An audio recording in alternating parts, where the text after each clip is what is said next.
નમસ્કાર વિદ્યાર્થી મિત્રો, આજે આપણે વાત કરવાના છીએ ચેપ્ટર નંબર 4 એટલે કે પ્રાણી વર્ગીકરણ વિશે. આગલા વર્ગીકરણના 3 એકમો આપણે સમજી ગયા. એની અંદર પહેલાં આપણે સજીવોના વર્ગીકરણ વિશે વાત કરી હતી, એમાં આપણે વર્ગીકરણનો પરિચય મેળવ્યો. બીજા ચેપ્ટરની અંદર આપણે જૈવિક વર્ગીકરણ એવું સમજી ગયા. જૈવિક વર્ગીકરણની અંદર આપણે દ્વિસૃષ્ટિનું વર્ગીકરણ, ત્રિસૃષ્ટિનું વર્ગીકરણ, પાંચ સૃષ્ટિનું વર્ગીકરણ જે આપણે રોબર્ટ વિટેકરે સમજાવેલું હતું, જેમાં સજીવ સૃષ્ટિને આપણે 5 જુદા જુદા સમુદાયોમાં વર્ગીકૃત કરી હતી. એટલે કે પહેલો સમુદાય હતો મોનેરા, બીજો સમુદાય હતો પ્રોટિસ્ટા, ત્રીજો ફૂગ, ચોથો વનસ્પતિ અને પાંચમો પ્રાણી. તો એમાં આપણે મોનેરા બહુ વ્યવસ્થિત રીતે સમજી ગયા, પ્રોટિસ્ટા સમજી ગયા છીએ, વનસ્પતિ સૃષ્ટિનો આખો પાઠ પૂરો થઈ ગયો છે. હવે આપણે પ્રાણી સૃષ્ટિ સમજવા તરફ આગળ વધીએ છીએ. તો આના 3 ચેપ્ટરની સરખામણીમાં આ ચેપ્ટર થોડુંક અઘરું કરતાં અટપટું કહી શકાય એવું છે, કેમ કે આની અંદર ઘણી બધી વસ્તુ યાદ રાખવી પડે એવી છે, બરાબર. તો આ ચેપ્ટરની અંદરથી ઘણા બધા પ્રશ્નો પૂછાતા હોય છે, પણ આને યાદ રાખવાની ચોક્કસ પેટર્ન અપનાવવી પડશે આપણે. એના માટે આપણે કેટલાક પાયાના શબ્દોની સમજ હોવી જરૂરી છે. તો આજે આપણે આ ચેપ્ટરના કેટલાક બેઝિક શબ્દો છે એ શબ્દો સમજવા તરફ જાય છીએ. આ શબ્દો યાદ રહેશે ત્યાર પછી જ આપણે આગળની બધી વસ્તુ તરફ આગળ વધવાના છીએ.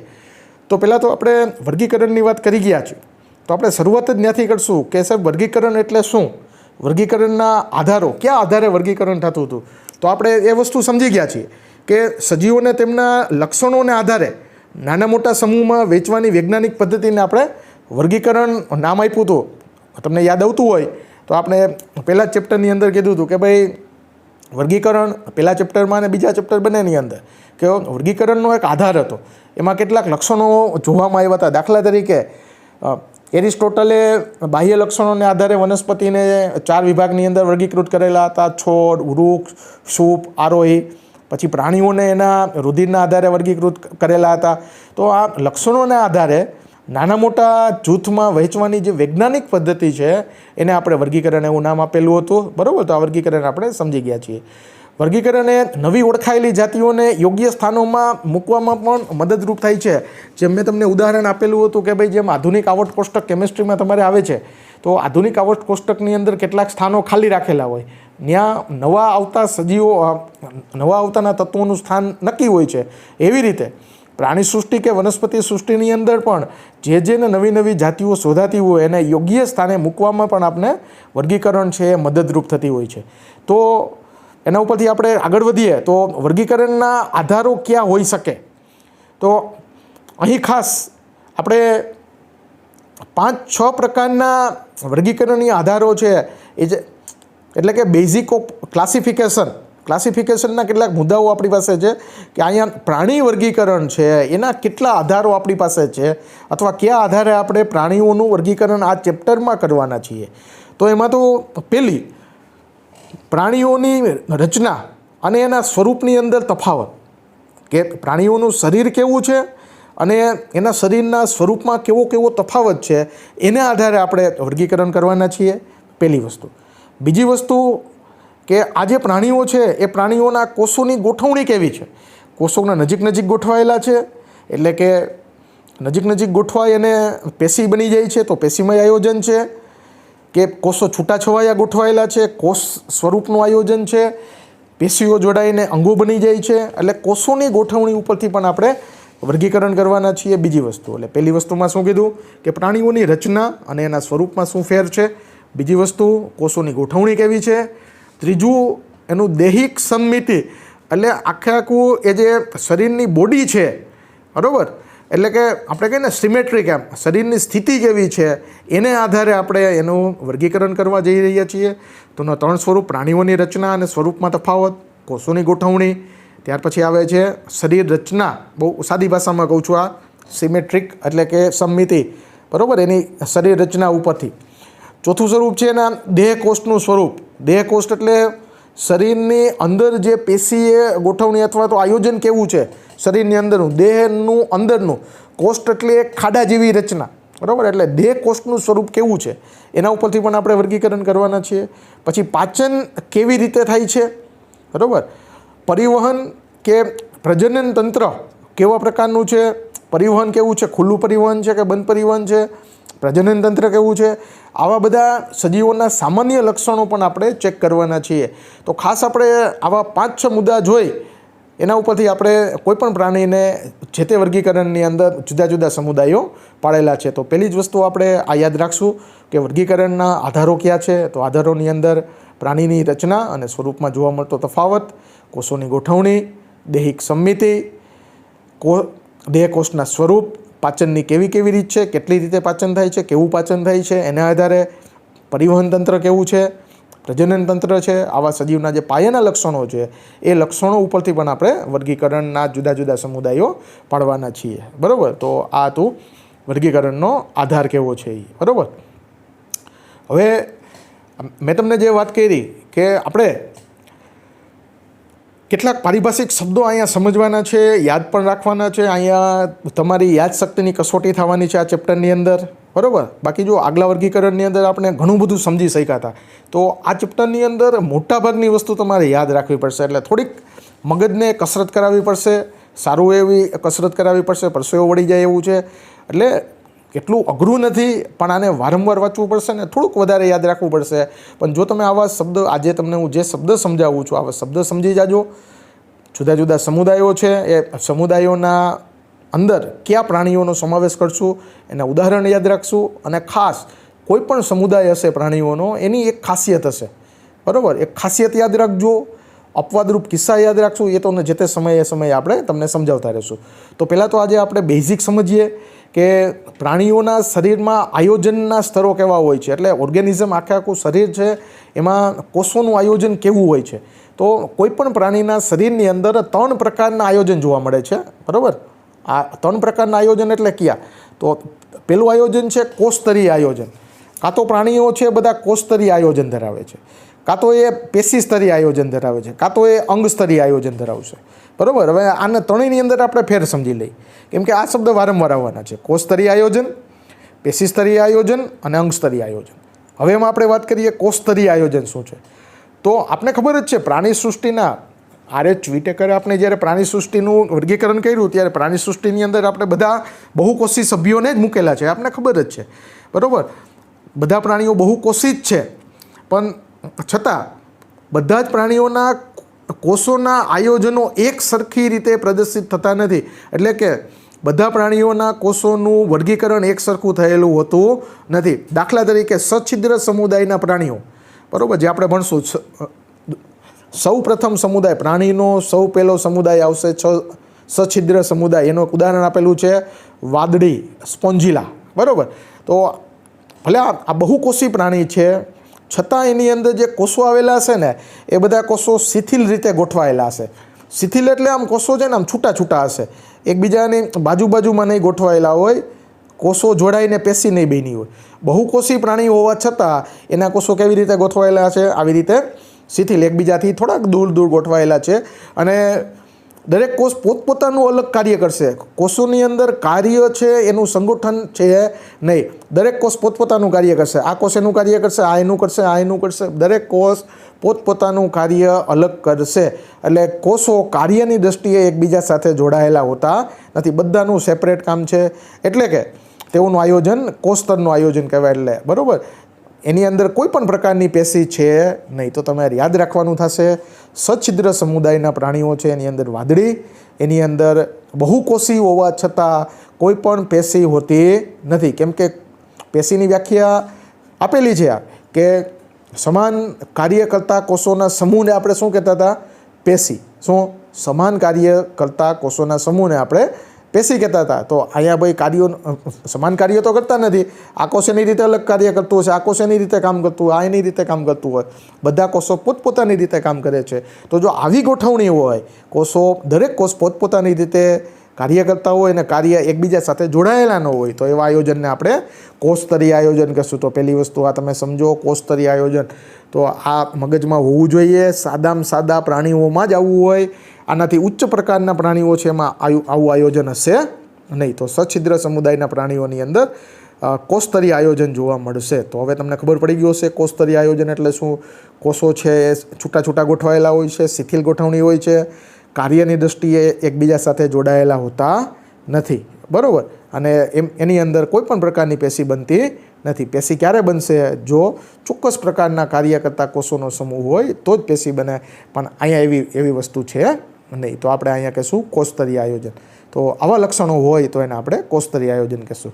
ત્યાર પછી આપણે બીજી વાત કરીએ, એટલે કે પેશી સ્તરીય આયોજન અને અંગ સ્તરીય આયોજન. એમાં આપણે બીજું લઈ લઈએ પેશી સ્તરીય આયોજન. તો જેમ આપણે સછિદ્ર સમુદાય કીધો તો એવો જ એક બીજો સમુદાય આવશે કોષ્ઠાંતરી સમુદાય. આ પ્રાણીઓ પણ બહુકોષી છે. તેઓમાં કોષો વચ્ચે કાર્યની દૃષ્ટિએ કેટલાક વિભાજનો થયા છે. એટલે જે સછિદ્રની અંદર હતું એના કરતાં આની અંદર કંઈક સારું આયોજન છે, બરાબર. ભલે બધા કોષોની અંદર એવું આયોજન છે નહીં, પણ કેટલાક કોષો વચ્ચે કાર્ય માટે ચોક્કસ પ્રકારનું શ્રમ વિભાજન છે, આયોજન થયું છે.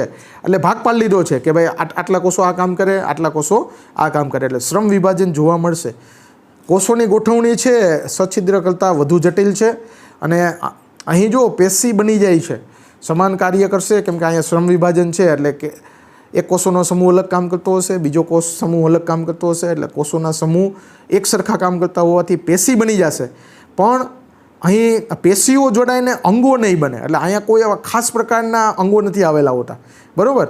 એટલે કોઈક જગ્યાએ કોષો વચ્ચે કાર્યની દૃષ્ટિએ કેટલાક વિભાજનો છે. એટલે શ્રમ વિભાજન થયેલું છે. કોષોની ગોઠવણી છે વધુ જટિલ છે. કોના કરતાં? સછિદ્ર સમુદાય કરતાં વધુ જટિલ છે. કોષો ભેગી મળીને અહીંયા પેશી બનાવશે, બરાબર. દાખલા તરીકે કોષ્ઠાંતરી પ્રાણીઓ, એના બે ઉદાહરણ છે હાઇડ્રા અને જેલીફિશ, બરાબર. આપણે હમણાં સમજીએ છીએ આગળ. હાઇડ્રા અને જેલીફિશ કોષ્ઠાંતરી સમુદાયના પ્રાણીઓ છે. તો આ પ્રાણીઓની અંદર પેશી સ્તરીય આયોજન જોવા મળે છે. તો બે આયોજનો થયા. પહેલું આયોજન ભણ્યા આપણે કોષસ્તરીય આયોજન, બીજું આયોજન ભણ્યા આપણે પેશી સ્તરીય આયોજન.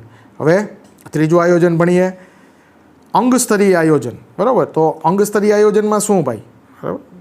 હવે આપણે વાત કરીએ અંગ સ્તરીય આયોજનની. અંગ સ્તરીય આયોજનની અંદર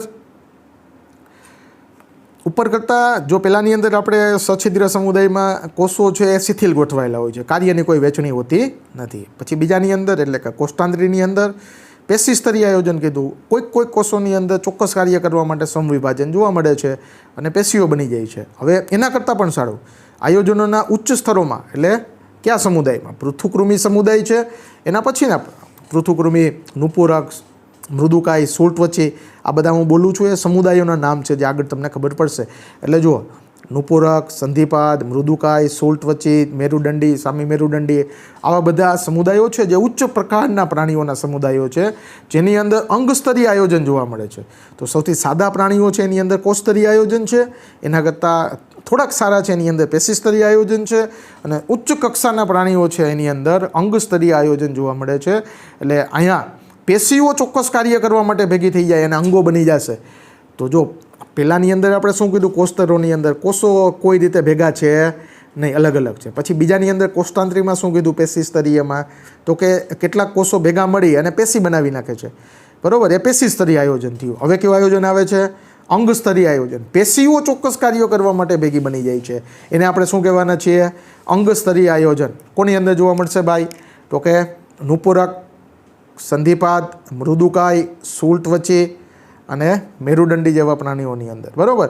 તો આ બધા પ્રાણીઓ છે એના તંત્રો છે એ ચોક્કસ દેહધાર્મિક કાર્ય માટે સંકળાયેલા હોય છે, ચોક્કસ પ્રકારના કાર્ય કરતા હોય છે, બરાબર. આવું જે આયોજન જોવા મળે એને આપણે કહેવાના છીએ અંગ સ્તરીય આયોજન, બરાબર. જુદા જુદા અંગતંત્રો હોય ને આપણી અંદર, દાખલા તરીકે સંધિપાદ છે એટલે વંદો આવી જાય, તો વંદામાં રુધિરાભિસરણ તંત્ર હોય, પ્રજનન તંત્ર હોય, પાચન તંત્ર હોય.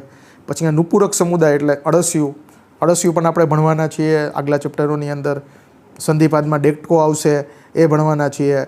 પછી મેરુદંડી પ્રાણીઓની અંદર પણ આપણે સમજશું આગળ કે જેમ જેમ વિકાસ થતો જાય તેમ આવા બધા અંગો છે એ બનતા જતા હોય છે, બરાબર. પછી આગળ આપણે જે બીજા શબ્દોની જો વાત કરીએ તો પ્રાણીઓ જેમ જેમ વિકાસ પામતા જશે તેમ એની અંદર જટિલતા આવતી જશે, બરાબર. એના પાચન તંત્રો છે, શરૂઆતમાં પાચન તંત્ર થોડુંક સામાન્ય પ્રકારનું હોય, પછી એના કરતાં સારું થાય, પછી એના કરતાં સારું થાય, પછી એના કરતાં સારું થાય. જેમ જેમ આગળ જતા જશું તેમ પાચન તંત્ર સારું થતું જાય, શ્વસન તંત્ર સારું થતું જશે, ઉત્સર્જન તંત્ર સારું થતું જશે. એટલે જેમ જેમ આગળ વધતા જશું તેમ આ જે તંત્રો છે એ અપડેટેડ થતા જશે, બરાબર. હવે એમાં ઉદાહરણ આપેલું છે કે ભાઈ પાચન તંત્રની અંદર 2 પ્રકારના પાચન તંત્રવાળા પ્રાણીઓ જોવા મળશે. કાં તો પ્રાણીની અંદર અપૂર્ણ પાચન તંત્ર હશે, કાં તો સંપૂર્ણ પાચન તંત્ર હશે.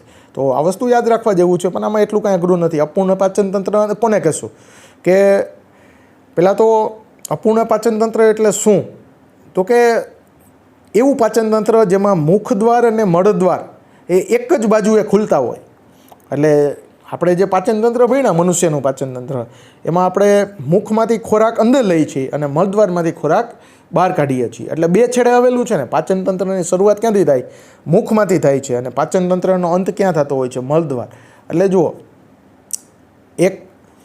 એક બાજુએથી ખુલે છે અને બીજે છેડેથી બહાર નીકળતું હોય છે, બરાબર. મુખદ્વારમાંથી આપણે ખોરાક અંદર લેતા હોય છીએ અને મળદ્વારમાંથી ખોરાક બહાર કાઢતા હોય. તો આ સંપૂર્ણ પાચન તંત્ર થાય. જો, બરાબર, આ ટૂંકમાં મનુષ્યનું પાચન તંત્ર. આપણામાં કેવું પાચન તંત્ર? સંપૂર્ણ પાચન તંત્ર.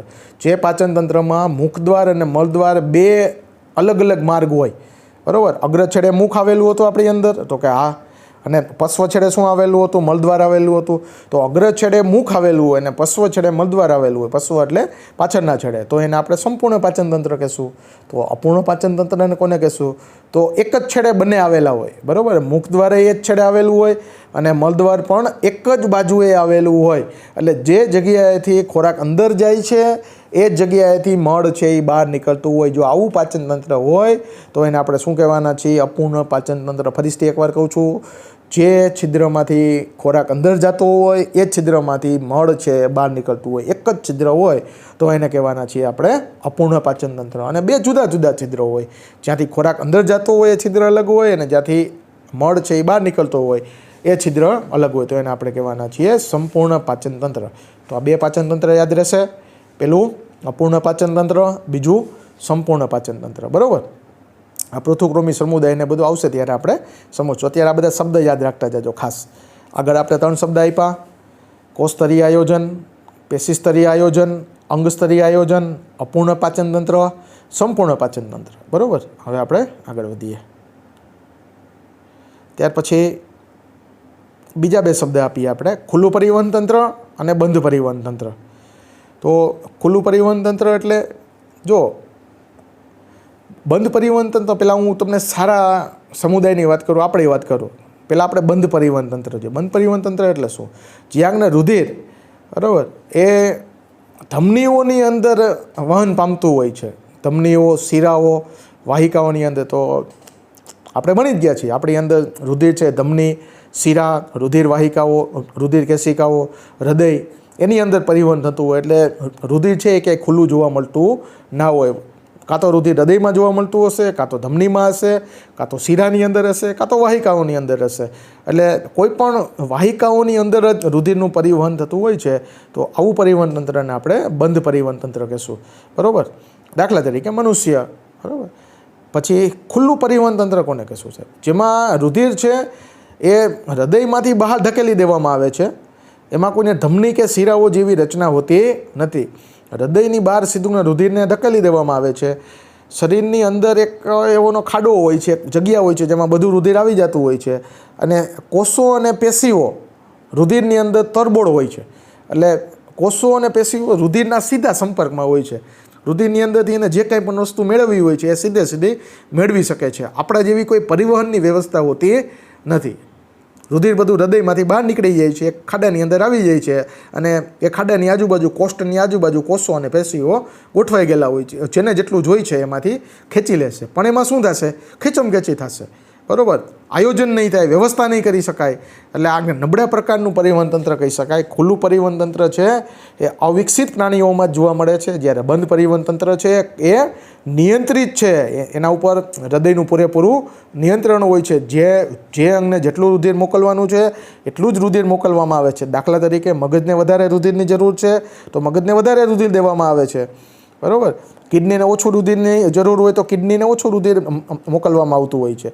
તો આવી રીતે 2 પરિવહન તંત્ર છે, એક ખુલ્લું પરિવહન તંત્ર અને એક બંધ પરિવહન તંત્ર. તો ઘણા બધા શબ્દ થયા. એક સંપૂર્ણ પાચન તંત્ર, અપૂર્ણ પાચન તંત્ર, 3 શબ્દ આગળ આપ્યા: કોષસ્તરીય, પેશીસ્તરીય અને અંગસ્તરીય. હવે ત્યાર પછી આપણે સમજીએ જુદી જુદી સમમિતિઓ, બરાબર. સમમિતિ સમજીએ. સમમિતિઓ શું છે એ, બરાબર. તો કોઈ પણ પ્રાણીઓ છે બરાબર, એની અંદર ખાસ તો 3 પ્રકારની સમમિતિ જોવા મળતી હોય છે. સમમિતિ એટલે આમ જોઈને તો ખરેખર આમ શરીરનો શેપ, બરાબર, શરીરનો શેપ કેવા પ્રકારનો છે, બરાબર, એને આપણે અહીંયા સમમિતિ કહેશું.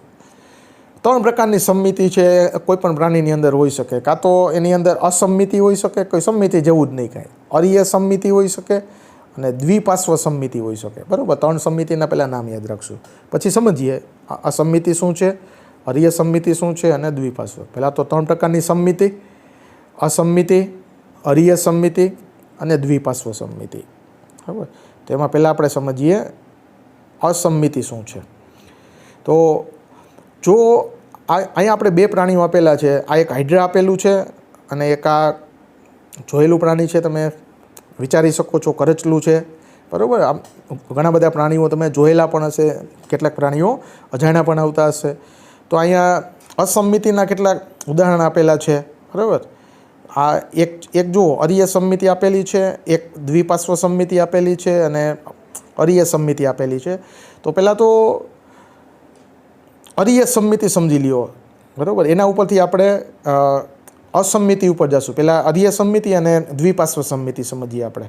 બરાબર, તો ને જુઓ, આ જે પેલી આકૃતિ આપેલી છે આપને, એ અરીય સમમિતિની છે. હાઇડ્રાની આકૃતિ આપેલી છે. કરચલાની અંદર છે એ દ્વિપાર્શ્વ સમમિતિ આપેલી છે. તો ને દ્વિપાર્શ્વ સમમિતિ શું છે જોવો જોઈએ તમે. આનું આખું શરીર છે, કરચલાનું શરીર છે, જુઓ, એક મધ્ય અક્ષ પર કોઈ એક ધરીથી 2 સરખા ભાગ થઈ જાય છે કે નહીં. એટલે જો હું અહીંથી કરચલાના 2 સરખા ભાગ કરું આ ધરીએથી, તો કરચલાના 2 સરખા ભાગ થઈ જાય છે. અડધો ભાગ આ બાજુ આવી જાય, અડધો ભાગ આ બાજુ આવી જાય. 4 હસ્ત આ બાજુ આવી જાય, 1 2 3 4 ને 5 હસ્ત આ બાજુ આવી જાય, 5 હસ્ત આ બાજુ આવી જાય. આ બાજુ એક ભાગ આ બાજુ આવે, એક ભાગ આ બાજુ, એટલે 2 સરસ મજાના સરખા ભાગ કરી શકીએ. પણ ક્યાંથી ભાગ કરીએ તો થાય? આપણે વચ્ચેથી ભાગ કરીએ તો જ થાય છે કે નહીં? જોવો જોઈએ, તો 2 સરખી વસ્તુ આવી જાય છે.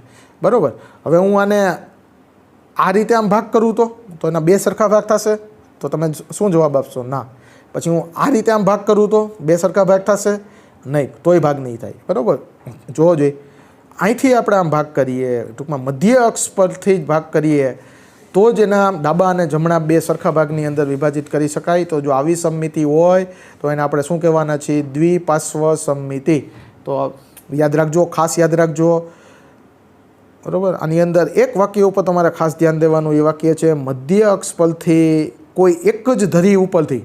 બરાબર, એટલે હું એમ નથી કહેતો કે આ રીતે જ, પણ એક જ ધરી ઉપરથી. બરાબર, હજી એકવાર કહું છું, એક જ ધરી ઉપરથી જો 2 સરખા ભાગ થઈ શકતા હોય તો આવી સમમિતિને દ્વિપાર્શ્વ સમમિતિ કહેવાય.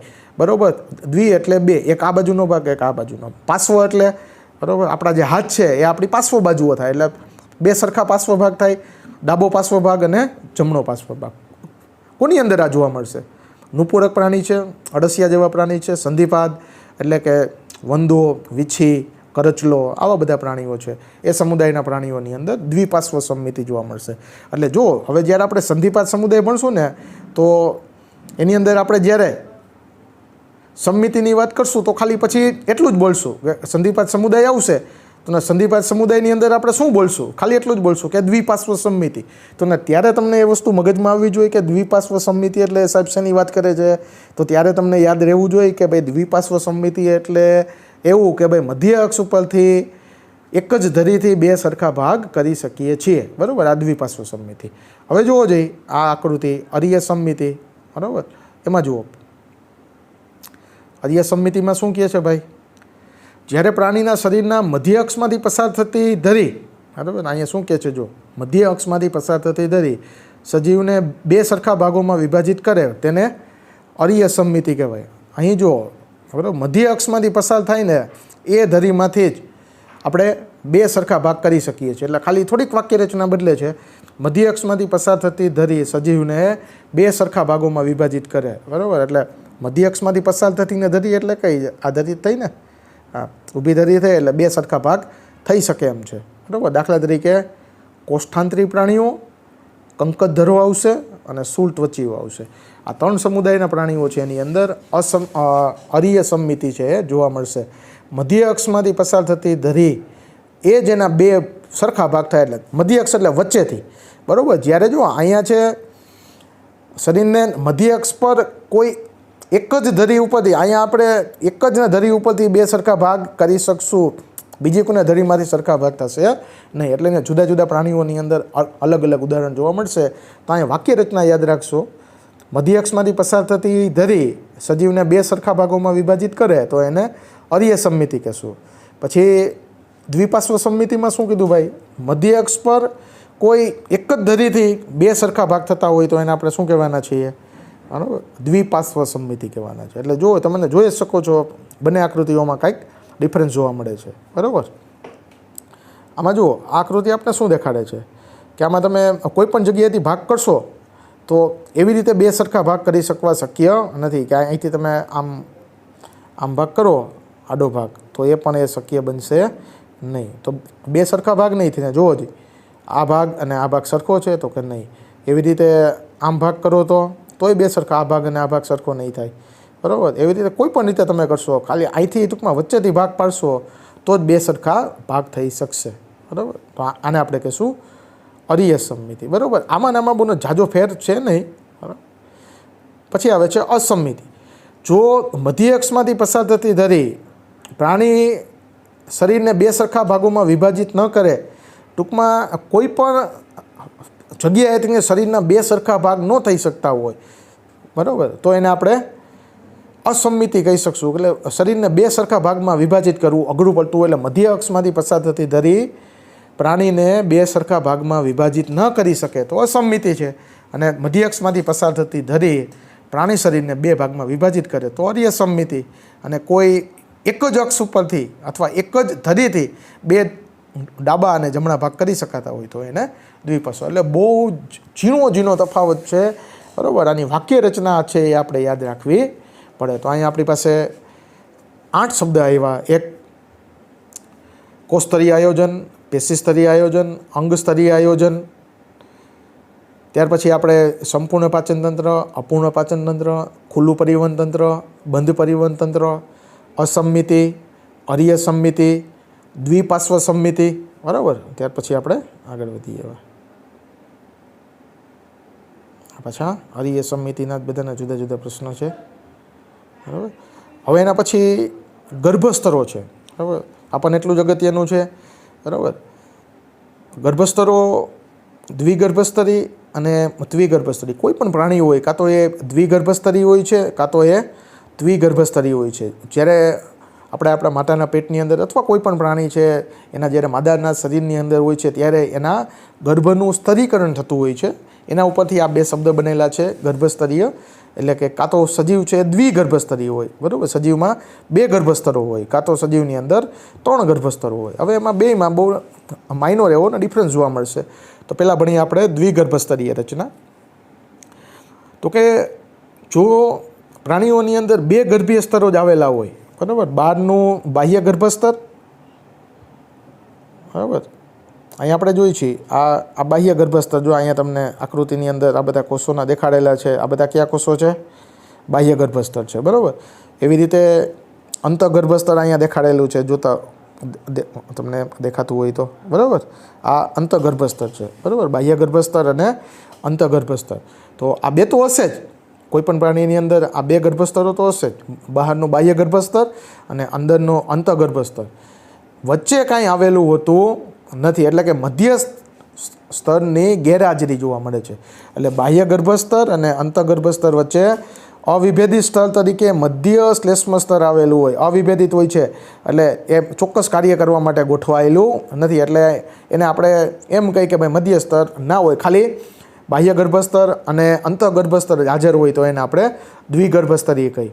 તો મધ્ય ગર્ભસ્તર ક્યાં ગયું? તો કે એ હજી વિભેદિત થયું નથી, અવિભેદિત છે. એટલે કે હજી કાર્ય કરવા માટે તૈયાર નથી. તો જો બે જ ગર્ભસ્તરો હોય, ખાલી બાહ્ય ગર્ભસ્તર અને અંતઃગર્ભસ્તર, તો એને આપણે કહેવાના છીએ દ્વિગર્ભસ્તરી. એટલે આ શબ્દ પણ વારંવાર આવશે. કેટલાક પ્રાણીઓ દ્વિગર્ભસ્તરી છે, કેટલાક પ્રાણીઓ ત્રિગર્ભસ્તરી છે. હવે જોવો જોઈએ ત્રિગર્ભસ્તરીમાં આવા પ્રાણીઓ કે જેમાં વિકાસ પામતો ભ્રૂણ એ બાહ્ય ગર્ભસ્તર અંતઃગર્ભસ્તરની વચ્ચે એમાં શું આવેલું છે? જુઓ, ત્રીજું ગર્ભસ્તર મધ્ય ગર્ભસ્તર આવી જાય છે. તો આવા 3 ગર્ભસ્તરો થઈ ગયા, બાહ્ય, અંતઃ અને એ બેયની વચ્ચે મધ્ય ગર્ભસ્તર આવી જાય તો એને આપણે દ્વિગર્ભસ્તરી પ્રાણીઓ કહેવાના છીએ. એટલે કે પૃથુકૃમિ સમુદાયથી મેરુદંડી સુધીના બધા જ છે, બરાબર. એ આપણે હું તમને વર્ગીકરણનો કોષ્ટક આપીશ એટલે બધા ખબર પડશે કેવી રીતનો ક્રમ છે. પૃથુકૃમિ સમુદાયથી માંડી મેરુદંડી સુધીના બધા સમુદાયો છે એની અંદર દ્વિગર્ભસ્તરી છે, અને પૃથુકૃમિ પહેલાંના જે પ્રાણીઓ છે એની અંદર બધા દ્વિગર્ભસ્તરીઓ છે. દાખલા તરીકે કોષ્ઠાંતરી પ્રાણીઓ, એટલે દ્વિગર્ભસ્તરીમાં આપણે કોષ્ઠાંતરી પ્રાણીઓને મૂકશું, બરાબર. તો આ બીજા બે શબ્દ આવ્યા, દ્વિગર્ભસ્તરી અને દ્વિગર્ભસ્તરી. જો બે ગર્ભસ્તર હોય, બાહ્ય ગર્ભસ્તર અને અંતઃગર્ભસ્તર, તો એને દ્વિગર્ભસ્તરી કહેશું. દ્વિગર્ભસ્તરીમાં બાહ્ય, મધ્ય અને અંત ત્રણેય ગર્ભસ્તર આવેલા હોય, પૃથુકૃમિથી મેરુદંડી સુધીના, બરાબર. પછી હજી 3 શબ્દ, બરાબર. દેહ કોષ્ઠ, એટલે દેહ એટલે શરીર, કોષ્ઠ એટલે શરીરની અંદર આવેલો અવકાશ, શરીરની અંદર આવેલી જગ્યા. તો ખાસ પહેલાં તો આને શબ્દ સમજો, દેહ કોષ્ઠ શું છે, એ કોને કહેવાય. શરીર દિવાલ, કોઈપણ પ્રાણી હોય તો એમાં શરીર દિવાલ આવેલી હોય છે, એની અંદરની બાજુને જુદા જુદા તંત્ર આવેલા હોય છે, એમાં પાચન તંત્ર આવેલું છે. તો શરીર દિવાલ અને પાચન નળી વચ્ચે અવકાશની હાજરી કે ગેરહાજરી વર્ગીકરણમાં ખૂબ જ મહત્ત્વની છે, કેમ કે બધા પ્રાણીઓની અંદર આ વસ્તુમાં ફેર જોવા મળે છે. શું ફેર જોવા મળે સાહેબ? શરીર દિવાલ અને પાચન નળી વચ્ચે અવકાશની કેટલાક એવા છે, એની અંદર અવકાશ કોની વચ્ચે વાત કરીએ છીએ આપણે? શરીર દિવાલ અને પાચન નળી વચ્ચે અવકાશ કેટલાકમાં હાજર છે, કેટલાકમાં ગેરહાજર છે, અને કેટલાકમાં કાંઈ કહી શકાતું નથી, બરાબર. તો આ દૈહિક અવકાશ, શરીરની અંદર જે અવકાશ જોવા મળે છે કે જેનું અસ્તર મધ્ય ગર્ભસ્તરનું બનેલું હોય એને આપણે દેહ કોષ્ઠ કહેશું, બરાબર. તો આ અવકાશ ખરેખર આપણા માટે ખૂબ અગત્યનું બની રહેશે. એટલે 3 શબ્દ આપણી પાસે છે: દેહકોષ્ઠી પ્રાણી, બરાબર, આ દેહકોષ્ઠી પ્રાણી, અદેહકોષ્ઠી પ્રાણી અને કુટ દેહકોષ્ઠી પ્રાણી, બરાબર, આભાસી દેહકોષ્ઠ, બરાબર. તો આ 3 શબ્દ સમજીએ આપણે. આ જુઓ ને, જુદી જુદી આકૃતિઓ અહીંયા બતાડેલી છે આપણે. એમાં પેલું દેહકોષ્ઠધારી, એટલે આ જે પેલી આકૃતિ આપણે દેખાડેલી છે દેહકોષ્ઠ. હવે એમાં જે પ્રાણીઓ દેહકોષ્ઠ ધરાવે છે તેને દેહકોષ્ઠી પ્રાણી કહેશું. એટલે દેહકોષ્ઠ ધરાવવું એટલે શું એમ કે ભાઈ શરીર દિવાલ, બરાબર, આ બધી છે ને, આ શરીર દિવાલ છે, અને આ જે અંદરનો ભાગ છે ને એ બધી પાચન નળી છે.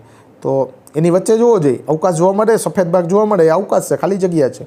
તો શરીર દિવાલ અને પાચન નળી વચ્ચે અવકાશ જોવા મળે છે. અવકાશ એટલે દેહકોષ્ઠ, ખાડો જોવા મળે છે, જગ્યા જોવા મળે છે. તો એવા પ્રાણીઓને આપણે દેહકોષ્ઠી પ્રાણીઓ કહીશું. એટલે જો એની વ્યાખ્યા તો બહુ સહેલી છે કે જે પ્રાણીઓ દેહકોષ્ઠ ધરાવે તેને દેહકોષ્ઠી પ્રાણી કહેવાય. પણ દેહકોષ્ઠ શું છે? તો શરીર દિવાલ અને પાચન નળી વચ્ચે જો અવકાશ હાજર હોય તો એ દેહકોષ્ઠી. દાખલા તરીકે નુપુરક, મૃદુકાય, સંધિપાદ, શૂળત્વચી, સામી મેરુદંડી અને મેરુદંડી, બરાબર. આ જુદા જુદા સમુદાયો છે. હવે કુટ દેહકોષ્ઠી, બરાબર. શું? કુટ દેહકોષ્ઠી. કુટ દેહકોષ્ઠી એટલે જો આભાસી દેહ છે, બરાબર. કેટલાક પ્રાણીઓમાં દૈહિક અવકાશનું અસ્તર મધ્ય ગર્ભસ્તરનું નથી, પરંતુ બાહ્ય ગર્ભસ્તર અને અંતઃગર્ભસ્તર વચ્ચે ક્યાંક ક્યાંક છૂટી છવાઈ કોથળીઓ જેવી રચના જોવા મળે છે, તેને કુટ દેહકોષ્ઠ કહેવાય. એટલે આમ સાચી આના જેવી, આમ અહીંયા જે દેહકોષ્ઠ જોવા મળે એવો દેહકોષ્ઠ અહીંયા છે નહીં. અને આ જેને દેહકોષ્ઠ છે એ કંઈક અલગ રીતે નિર્માણ પામેલો છે. તો આવી રચના જોવા મળતી હોય તો એને આપણે કહીશું કુટ દેહકોષ્ઠી. સૂત્રકૃમિમાં જોવા મળે છે માત્ર. ખાસ યાદ રાખજો, આ સૂત્રકૃમિની અંદર કુટ દેહકોષ્ઠ જોવા મળે છે, અથવા તો આભાસી દેહકોષ્ઠ જોવા મળે, બરાબર. કોને કહેશું? તો કે કેટલાક પ્રાણીઓમાં દૈહિક અવકાશ છે, એનું અસ્તર મધ્ય ગર્ભસ્તરનું બનેલું હોતું નથી, બાકી એ અસ્તર છે એ મધ્ય ગર્ભસ્તરનું બનેલું હોય છે. અને બાહ્ય ગર્ભસ્તર અને અંતઃગર્ભસ્તર વચ્ચે છૂટી છવાઈ કેટલીક પુટિકાઓ, જો આ બધી પુટિકાઓ આવેલી છે, આમ પુટિકાઓ જેવી રચના, એટલે આભાસી દેહકોષ્ઠ છે, ખાલી લાગે છે એવું, ખરેખર એવી કોઈ રચના હોતી નથી. સૂત્રકૃમિમાં એવું જોવા મળે છે. ત્યાર પછી અદેહકોષ્ઠી, બરાબર. આની અંદર દેહકોષ્ઠ ગેરહાજર છે, આમાં ક્યાંય તમને દેહકોષ્ઠ દેખાતો નથી. શરીર દિવાલ અને પાચન નળી વચ્ચે કોઈ દેહકોષ્ઠ છે નહીં, વચ્ચે જગ્યા છે, પણ શરીર દિવાલ અને પાચન નળી એકબીજાને સંપૂર્ણપણે રીતે એક બાજુમાં આવેલી હોય છે, બરાબર. તો આવા પ્રાણીઓને આપણે અદેહકોષ્ઠી કહેશું, બરાબર. એનું ઉદાહરણ છે એક પૃથુકૃમિ સમુદાય. તો 3 શબ્દ પાછા થયા: દેહકોષ્ઠધારી, કુટ દેહકોષ્ઠી અને અદેહકોષ્ઠી.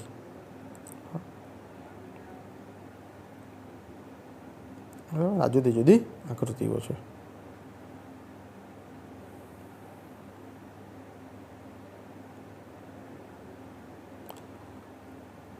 ત્યાર પછી ખંડતા.